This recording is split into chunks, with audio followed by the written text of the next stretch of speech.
1. Change of government. Boots, he roared for the second time. His wife, opening the kitchen door, looked in and surveyed him. If I have to order you, said Mr. Baines, speaking with great distinctness, to come and take off my boots again, I shall dock half a crown off your weekly allowance tomorrow. She did not answer. My best plan, he went on, will be to draw it all up in black and white so that we can have a clear and proper understanding one with the other. We must have a proper system of fines, same as they do in every well-regulated business. Fetch the pen and ink and paper. How would it be to fetch it for yourself? He stared at her amazedly. Searching his pockets, he found there a small memorandum book and a short piece of pencil. I'm going to keep calm with you, he said deliberately, because so far as I can see, you've taken leave, for the present, of your senses. You'll be sorry for it when you come back to him. Now then, let's make out a list. For not answering when called, 1 shilling. He wrote this carefully on a page, regarding it with satisfaction at the finish. See what that means? That means for every time you pretend to be deaf when I shout at you, you'll be docked a bob at the end of the week. I see. Just as well you do, remarked Baines threateningly. We will now proceed to the next item. Food not cooked to WB's satisfaction, 1 and 6. How many T's in satisfaction? Many as you like. Impudence, he continued, writing as he spoke. 1 and 3. Wait a bit. I haven't finished yet. Clean collar not ready when required. 6pence. There won't be anything left, mentioned his wife, if you put many more down. Rests with you, giving a careless gesture. All you've got to do is to see that none of these rules are broken. I shall take the trouble presently of copying out the list, and you'll do well to stick it up on the wall in some prominent position, so that you can be reminded of it several times in the course of the day. And when any of my relatives look in, they can see it too? Reminds me, he said, taking his pencil again. Relations, 2 a month. All in excess of this number, 4pence per relation. Take the list and read it out to me, and then kneel down and take off my boots as I ordered you to do some considerable time ago. Mrs. Baines accepted the list, inspected it, then tore the page into several pieces and threw these into the fireplace. In the pocket of an underskirt, she found a purse, and from this brought 4 new banknotes. Have a good look at them, William, she said. You won't get a chance of seeing them again. I'm just going along to the post office to put them away before it closes. How did you come by them? I'm not bound to answer you, remarked Mrs. Baines, but perhaps I may as well. The money has come to me from poor Uncle Ernest, who popped off last month. He's left a similar amount to my 2 sisters. You was his favorite, said Baines. And if he'd got money to leave, and this is the first I've heard of it, he ought to have left it all to you. I must have a glance at his will and see whether we can't dispute it. You'll do nothing of the kind. In any case, he went on, there is, I'm bound to admit, a very decent little nest egg for us. Not for us. For me, corrected Mrs. Baines. It belongs to me and only to me. You haven't anything to do with it.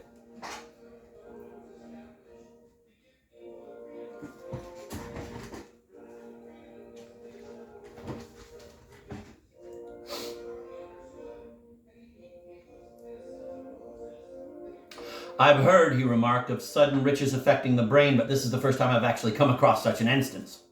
He bent and started to unlace his boots. We'll talk the matter over again later on, by the by. Relacing his boots. There's no reason why you should go out on a wet night like this and catch your death of cold. I'll trot along to the post office for you.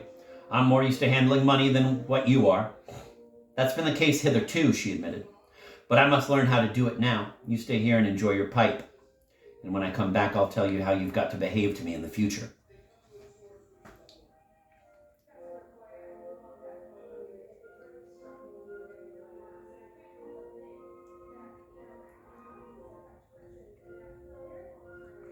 I suppose, he inquired with some bitterness, I've got your precious sisters to thank for all this? No, she answered. Poor Uncle Ernest. Baines, on the following morning, before proceeding to work, denied himself the luxury of issuing commands to his wife from the front gate in a tone of voice that could be heard by neighbors. Instead, he blew a kiss in her direction and walked off, whistling in a thoughtful way. Later in the day, he brought home the proportion of his weekly wage and placed it on the mantelpiece, announcing no deductions and giving no warning to make it last out. He tried to assist his wife in the performance of domestic duties, persisting in this until she begged him to go out into the park and give her a chance of finishing the work. On the next day, he accompanied her to chapel in the evening, borrowed 3 pence from her to put into the plate. Meeting 2 or 3 friends on the way back, he declined their invitations and went home with his wife, discussing the sermon and the singing. In response to her appeal, he agreed to abstain on future occasions from joining in the hymns. The Sunday paper was still on the hat stand, and on entering the house, he asked whether she would mind if he had a look at it during supper, his general habit being to secure the journal and keep it for his own use throughout the day. "This is very nice and comfortable," he said after the meal. "Somehow that little legacy of yours, if you'll pardon the expression, my dear, seems to me likely to prove a blessing in disguise." "No disguise about it." "You don't quite follow me," he remarked patiently. "What I mean is that it's going to have bigger results than I at first anticipated.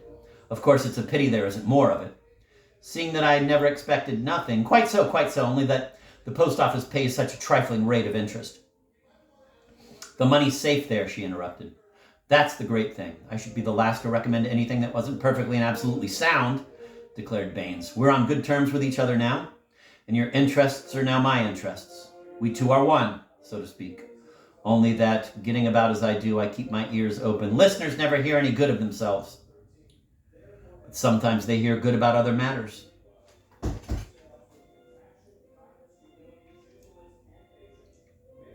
"Two chaps were talking on the tram car last week, and I was sitting just at the back. Jockeys, from the look of them. They didn't know I was taking in all they were saying, and they talked quite freely to each other, just as I might to you in this room. Vinolia was what they were chatting about.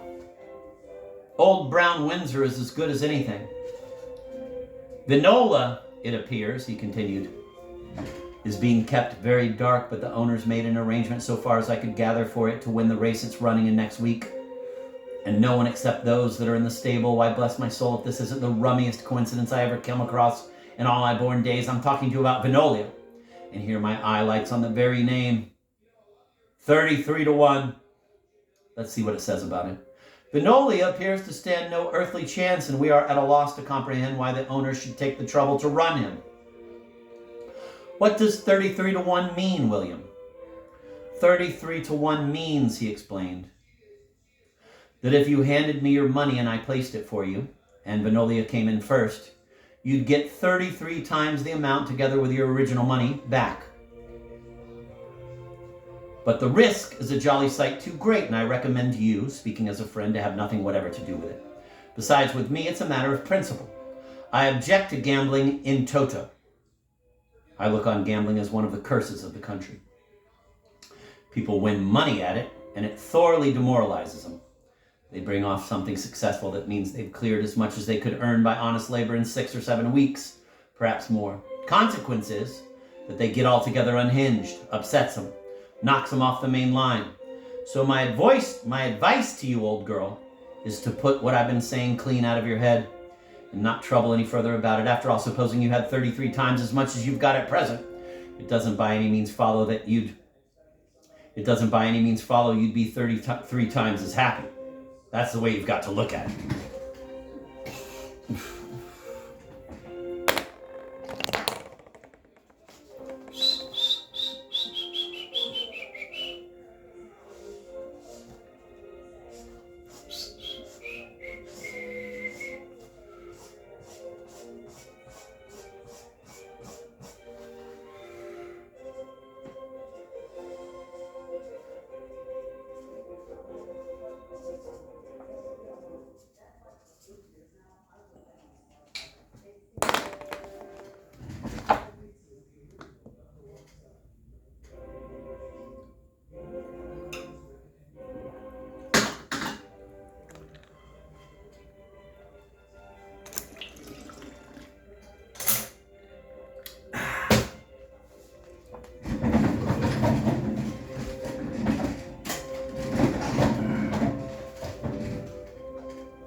I'm going to reread that. I really liked it.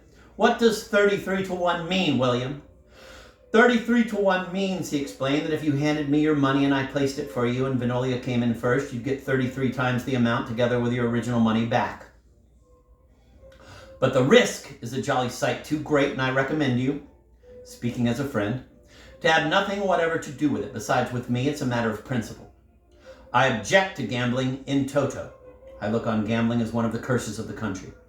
People win money at it, and it thoroughly demoralizes them. They bring off something successful that means they've cleared as much as they could earn by honest labor in 6 or 7 weeks, perhaps more.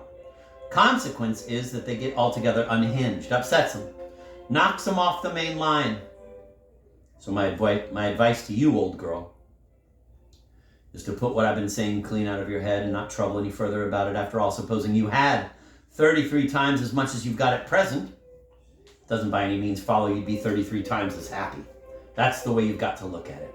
But supposing, my dear, he said, putting down the newspaper, we've been getting on particular well together this last 48 hours or so. Don't let us begin arguing and spoil it.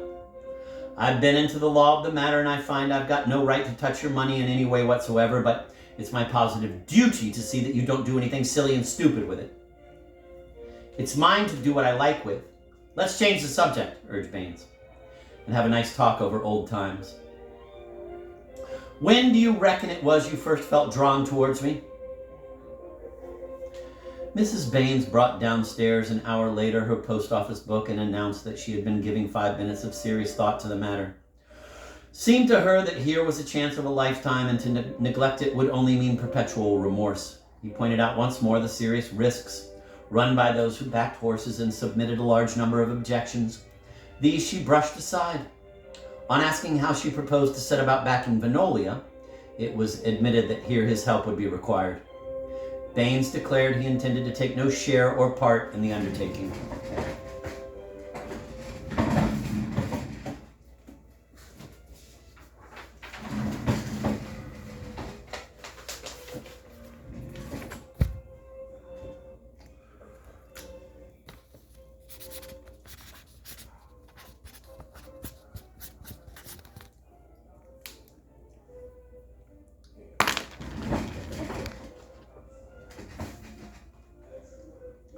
Very well, then, she said, I shall have to make inquiries and see about doing it myself. Rather than you should be taken in by a set of rogues, he conceded.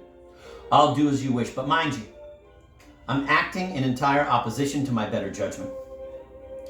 Baines, back from work on the day of the race, found his wife waiting at the front gate, tapping at it impatiently.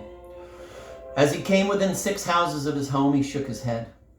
She took up the hem of her apron, and with this to her eyes ran indoors.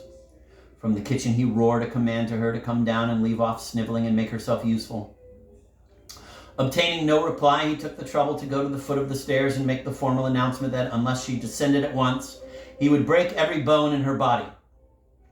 She came, red-eyed, and kneeling, unlaced his boots. You can't say I didn't warn you, he remarked sternly. Every word I uttered has proved to be true. All your money is gone, and your poor Uncle Ernest, if he's looking down, or up, as the case may be, must feel sorry. Don't, William, don't. Oh, but I'm going to tell you the truth, he said, with determination. I'm not the man to mince my words. You get no sympathy out of me. There's only yourself to blame. And you've got to recognize the fact I'm not going to have you going about saying that you was recommended to back the horse by other people. What you did with your eyes open. Where did it come in? Don't interrupt me, shouted Baines, when I'm talking. Been and lost the thread of my argument now. Besides, what does it matter where it came in? You asked me to back the horse to win. There was nothing said about backing it for a place, as I told you. I couldn't get 33 to 1, but I did, after a lot of trouble, manage to put your money on at 25. I've behaved straightforward throughout the entire business, and now it's over. All I ask is that nothing more shall be said about it. I'm sick and tired of the whole affair. Perhaps another time you'll listen when I give you good advice. I shall never back a horse again, she declared tearfully. You'll never get the chance. Take the jug and hurry off. And mind your back here, sharp. I shall give you 5 minutes. If you're a second later, there will be a fine of 6 pence. That's an item to be added to the list. Loitering and gossiping when sent on errands. 6D. Go, he ordered, placing his watch on the table. He was pinning the sheet of notepaper to the wall at the side of the looking glass when his wife returned. Glancing at the watch, he waited grimly for her explanation. Had to wait, she said, and find a boy selling evening newspapers. And what might you want, pray, with evening newspapers? Furthermore, where's the jug? If you want beer, fetch it, she replied. That was a good joke of yours about the horse, but you'd better not let me catch you being quite so funny again. It upset me, and I don't like being upset. He snatched the journal from her. She compelled him to give it back and to take it properly. In the stop press space, he read out, Vinolia 1, Gay Lothario 2, Messenger Boy 3. Baines stood gazing at the fire, making the clicking noises with his tongue which folk adopt when, in disconcerting circumstances, speech fails. I've been figuring it out in my head, she went on, but I can't make it come twice alike. Tear down that bit of paper and sit yourself there and reckon it up for me. 25 times. I can't do it. I can't do it. Don't you start being stupid, commanded Mrs. Baines. Do as I tell you. Baines had written the figures and was about to enter on the task of multiplication, with one hand gripping the top of his head when he suddenly threw away the pencil. My dear, he said, I want you to be so kind as to listen to me, and I must ask you not to be madder than you can possibly help. I admit the case is somewhat trying, but you have to remember that we all have our cross to bear. I never backed that horse. A pause of some moments in length. You mean, said his wife slowly, to look me in the face and to tell me that after what you overheard on the tram car, I never overheard nothing on that kind of tram car. Perhaps, William, you'll kindly tell me what horse you did put the money on? I never, he answered, put no money on any horse whatsoever. Then where is the money? In the inside pocket of the jacket I'm wearing at the present moment, he said sulkily. But what did you intend to do with it? Hadn't quite made up my mind about that. Idea was to prevent you from lording it over me. You see, my dear, I'd got accustomed to being master, and the sudden change was a bit trying. And in picking out what I thought was the unlikeliest gee-gee, I acted from the purest of motives and for what I reckoned the best for all parties concerned. If I made a mistake, I'm sorry for it. Do you realize, William, that if you'd obeyed my orders, we should have been in a position to buy a nice little house of our own here in Old Ford and never had to pay a week's rent again? Do you understand how much you owe me? Do you comprehend? My dear, he appealed, putting his hands together. Let me off as light as you can. I won't go lording it about the place anymore. In future, I'll only lord it over myself.